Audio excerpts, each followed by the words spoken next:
Oh, welcome. Oh, man. No, it's like, okay, we're talking about suicide and that, like, or let's talk about, okay, like, there was a girl recently that, she, texting and driving in the winter, and the roads were icy, and she lost control of the car and died, and she had, like, a 1-year-old daughter. I don't know. Like, I just kind of feel like, maybe if you set it over there by the record player, then you can kind of lean on it. And then we'll kind of be. Got it. Maybe. Yeah, that's a little better. Let's get like. But like that girl, okay, like she was texting and driving, and they found her phone with a half-written text. It was icy, and she lost control of the car and killed herself, and left a 1-year-old daughter behind. And like you have to wonder sometimes, like as a family that like you like got left behind. Like I just kind of wonder sometimes, like, does her mom ever get angry at her for like sending, instead of paying attention to the road, she was texting? Oh, there will be times where she would be angry at that, but like she would still know that it's just a mistake that. Well, it's probably part of grief. I mean, like even like I know a girl whose like, mom damn died. I told you not to text and drive. When she was really young, and one time I just in a conversation, like not out of nowhere to sound rude, like we were genuinely having a conversation about, her mom dying when she was young, and I was like, do you ever get mad at her? Like, do you ever feel like she abandoned you? And she said sometimes, like. Yeah, definitely. I mean, even though, her mom died for a health problem, like, she couldn't help it. Like, it's not like the mom, like, who's, like, a crackhead and, like, ran off and got found raped in a ditch, or she killed herself even. Like, she got sick, and there was nothing she could do. Like, she just died. But I had a friend growing up in elementary school who the mom killed himself, and they found her, and like their whole family's kind of screwed up because of it. Well, they are screwed up. But I just remember how bad I used to feel on like Mother's Day, like around Mother's Day at school, because we'd all be making a little Mother's Day presents, and he didn't have a mom to make one for. Right. Yeah. But I think one thing that was good was like he was in my neighborhood, and he was a nice kid, and we were like my whole neighborhood was all kind of friends, so. We all kind of took him, like we were all kind of siblings, and all of our moms and dads that were around, I guess I could say, were like the neighborhood parents, and some parents might have been more attentive and made sure we all ate every day or whatever, but so he had a lot of moms, maybe not his mom, but I think it still screwed him up.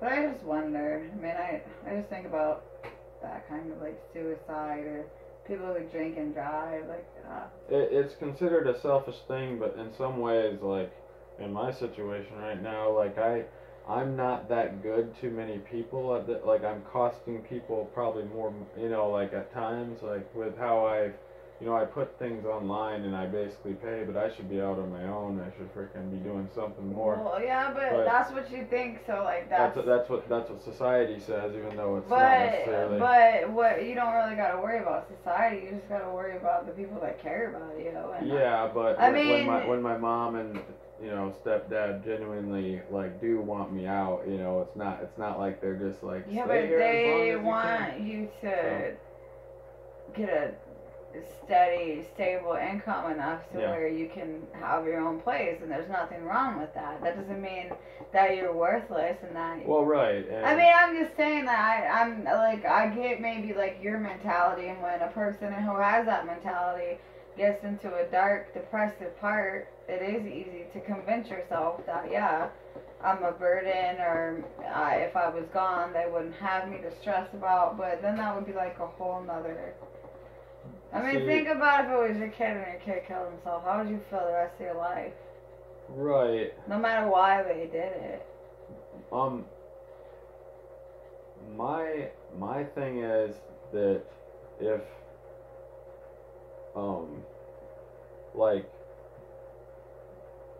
I might be worthless, or I might feel worthless now, but tomorrow I might feel a little bit better. So you're And not really suicidal per se. You just have. oh to no, I don't wanna like I would not. I would wait it. I would wait it out if No. as long as. I'm sorry, unless you were like a serial rapist, killer, baby molester, whatever, or you had some kind of terminal illness. Right. That to me, like if I had a terminal illness, 3 for 3. okay, then that's a little different. I'm all of those. No, I'm. But I'm pretty sure that like no matter what a person comes to me and says like I want to kill myself and this is why, I can come up with a rebuttal and to show, I mean, no matter what, like you're committing suicide is gonna end up putting more strain than it would if you didn't make any money and you were totally living off your parents and spending their money. Oh yeah. I mean, truthfully, like money is money. It comes and it goes. Like, but if you get rid of yourself, that's something your mom's gonna have to live with. Oh yeah. However long and, she lives, and she's already got her own problems with depression. Then I mean, that's just gonna be 100 times worse. I mean, there would have to be something like. I would really have to believe that everyone hated me for, like just hated my guts, like to, think that I would, to be more pushed towards that direction. Yeah, but even that I think is kind of extreme. Like, I don't. Well, see, my belief, I do believe in like reincarnation and stuff, so, I don't know. It's like kind of escaping out of the matrix for a little bit. So, because you realize that it's just a matrix and like this fake world that is like just a computer program and stuff. And sometimes it just seems as simple as that, but other times it's it's a beautiful thing, and there's something to the whole one consciousness and the knowledge that. Is possible, but where is it going? But if you kill yourself, you'll never learn any of it. Well, you can. No, you definitely. You won't. You might go in a different body and then have to start the process over. But that's according to like say a lot of reincarnation cultures believe that if you kill yourself, though, that you're done for. Like you don't right, really get a lot of reincarnation. There is really no second chance. Like, I think there would probably be some kind of penalty, but depending on the circumstances of the suicide. I think that you'd have to really work a lot of things out before you could come back. Like, I don't think that. I believe that there's something out there, but I don't think that like you just die. But at the same time, people that commit, like, if you were that person, like they're in a different mindset, like it's. If you look at it from everything is inevitable because it happened, and like no matter what that was meant to happen, there was no choice. But of course, if you're a person that believes in choice, then that everything's not predestined, and that's cool. I don't know if I'm not sure myself. I think everything happens the way it's supposed to happen. I don't know if that's fate or destiny or just the fact that that's kind of what helps me. Why punish someone else that just wants to escape this hell that they feel they're in? That they're just like, I'm taking my chances. But it's not really about punishing somebody. It's not about punishment. It's just a lot of the times, like most people's genuine argument for why they would kill themselves is not. I mean, it's not really valid. I mean, there's not too many things a person can tell me where there's enough validity in it for me to be like, yeah, you should kill yourself. Unless you came to me and was like, I raped a bunch of little kids. I got an idea. Or I killed my grandma, or like I raped a bunch of little kids. Or either if I don't kill myself, I'm gonna go off and shoot a bunch of people. Yeah, whatever, dude, I'll pull the trigger for you if that's truthfully the case. But I mean, when a person is like, well, things suck, this life is blah blah blah. You gotta look at why it sucks. Like, what is it? Like, what can you do actively to make your situation better? Maybe, I mean, in your slow time, maybe you should get a part-time job. To have a little regular cash coming in. Try to, you could look at trying to find an apartment that will let you have your dog. I My brother and his boyfriend live above the hardware store, or the old hardware Oh, store, yeah. and they only pay like $6 or $2 something a month for rent. Yeah. I mean, or you can make your other part of your shop and make that your little apartment. I would. Shit, you'd probably be happier. Yeah, I know. I was living there for a little bit, like a couple weeks.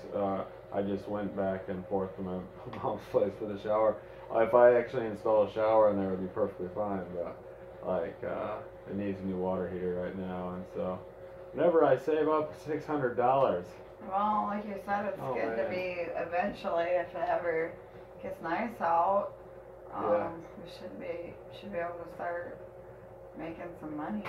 Yeah, definitely. And I'll be continuing putting stuff on, and in all truth and honesty, if I were you, I would turn that into a living space. Oh, definitely. Like, clean it up, make it like, you could... I would as well. I mean, honestly, it'd probably be the best thing for you. It could be. You could make that into a pretty nice little place to live, honestly. Yeah, I don't really need much either, so, myself. No. Like,